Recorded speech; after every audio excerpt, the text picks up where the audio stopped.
హల్లెలూయా. దేవునికి మహిమ కలుగును గాక. దేవుడు నీ ప్రార్థన వినడానికి చాలా సిద్ధంగా ఉన్నాడు. చక్కనైనటువంటి పదాలు లేకపోయినా, గొప్ప శబ్దం లేకపోయినా దేవుడు నీ ప్రార్థన వింటాడు. నమ్మకముంచు. దేవుడు ప్రార్థన వినుటకు సమీపంగా ఉన్నాడు. విరిగి నలిగిన మనస్సుతో దేవునికి ప్రార్థన చేసినా దేవుడు ఖచ్చితంగా ఆ ప్రార్థన వింటూనే ఉంటాడు. హల్లెలూయా. వినడమే కాదు, జవాబు ఇవ్వడానికి సిద్ధంగా ఉంటాడు. సమూయేలు మొదటి గ్రంథంలో మొదటి అధ్యాయంలో హన్నా అనేటువంటి ఒక స్త్రీ యెహోవా సన్నిధిని ప్రార్థన చేస్తుంటే ఏలి అనేటువంటి వ్యక్తి ఆమె నోరును కనిపెడుతూ ఉంటాడు. ఏలి ఆమె నోరును కనిపెడుతున్నాడు. ఎలా అనగా హన్న తన మనస్సులోని చెప్పుకొంచుంటుంది, ధ్వని రావటం లేదు. అది చూసి ఏలి అంటాడు, ఆమె మత్తురాలు అయిపోయింది అనుకుంటాడు. ఇలాంటివి మనము నిత్య జీవితంలో, నీ జీవితంలో కూడా చాలామంది అనే ఉంటారు. లేకుంటే నీ ప్రార్థనకు పవర్ లేదు అనుకుంటారు. ఒక మాట చెప్పడానికి దేవుడు ఇష్టపడుతున్నాడు ఈరోజు. నీ ప్రార్థన మౌనంగా ఉండేటువంటి ప్రార్థన అయినప్పటికీ, అంటే సైలెంట్ ప్రేయర్ అయినప్పటికీ కూడా మౌంటైన్ లాంటి ప్రేయర్, పర్వతం లాంటి ప్రేయర్, దేవుడు ఆ ప్రార్థనను కూడా ఆలకిస్తాడు. ధైర్యంగా ఉంది.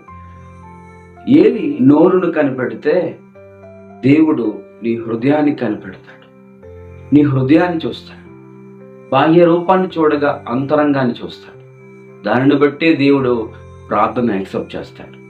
కాబట్టి ప్రియమైన సోదరి, నీ యొక్క భర్త కోసము, నీ పిల్లల కోసము నువ్వు ఇలానే ప్రార్థన చేస్తున్నావేమో. ఖచ్చితంగా దేవుడు నీ యొక్క హృదయ ఆవేదనను, నీ హృదయ బాధను అర్థం చేసుకొని దేవుడు బదులిస్తాడు, జవాబిస్తాడు, ఆలకిస్తాడు. హన్నా గర్భఫలం కొరకు ప్రార్థన చేస్తుంది. దేనికోసం ప్రార్థన చేస్తున్నావో దేవునికి తెలుసు. మనుషులకు తెలియకపోయినా పర్లేదు. ఆవేదన దేవునికి వ్యక్తం చెయ్యు. అది అందమైనటువంటి ప్రార్థన అయి ఉండక్కర్లేదు, ధ్వనులు కలిగినటువంటి ప్రార్థన అయి ఉండక్కర్లేదు. కానీ దేవుని దగ్గర మౌనంగా చేసిన గొప్పగా హెచ్చిస్తాడు. ఆ ప్రార్థనని దేవుడు బదులిస్తాడు. కాబట్టి ప్రియమైనటువంటి సోదరుడా, కొన్ని ప్రార్థనలకు ధ్వని ఉండకపోవచ్చు, కానీ దేవుని యొక్క కృప ఉంటుంది. కొన్ని ప్రార్థనలకు అందమైనటువంటి అల్లిక, పదాల అల్లిక లేకపోవచ్చు, కానీ ఆత్మీయత దాగి ఉంటుంది. దేవునితో మరింత ఇంటిమసీ కలిగి ఉంటారు.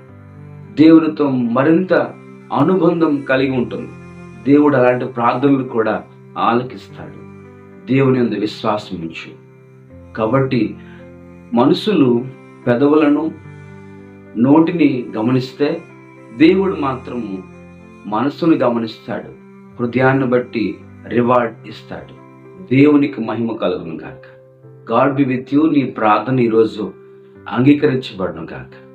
ఎవరి కోసమైతే చేస్తున్నావో, దేని కోసమైతే ప్రార్థన చేస్తున్నావో, దేవుడు ఖచ్చితంగా మౌన ప్రార్థన అయినప్పటికీ కూడా, సైలెంట్ ప్రార్థన అయినప్పటికీ కూడా దేవుడు ఆలకిస్తాడు. దేవుడు నిన్ను బహుగా దీవింపజేయును గాక, దీవించును గాక. God be with you. Praise the Lord. Hallelujah. Amen.